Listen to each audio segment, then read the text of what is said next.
In February 2021, the military in Myanmar took control of the country by force, removing the elected government and arresting many leaders, including Nobel Prize winner Aung San Suu Kyi. This sudden coup shocked the nation and caused deep fear and anger among the people. The military used violence, beating, arresting, and even killing peaceful protesters by shooting at the heads of Tay protesters. In response, people across the country began to fight back in many ways. They joined protests, created the Civil Disobedience Movement, CDM, and refused to follow orders from the military.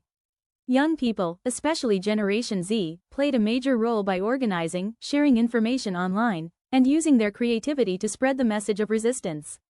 Artists, students, monks, teachers, doctors, engineers, and ordinary citizens all stood together for freedom and democracy.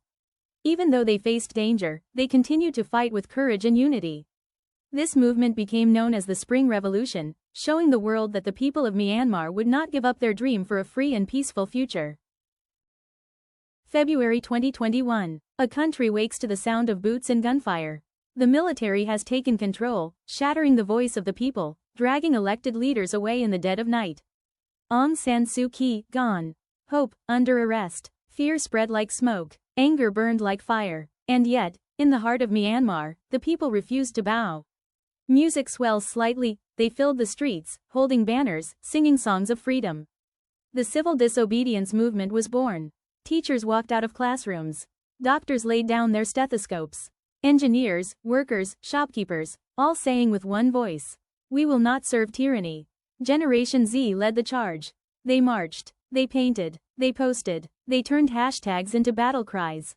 Graffiti bloomed on walls overnight, bright colors against the shadow of fear.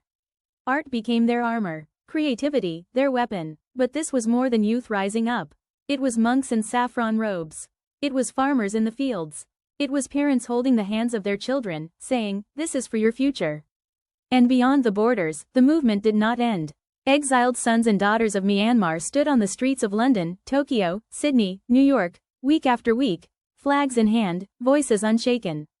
They called on the world to see, to hear, to act.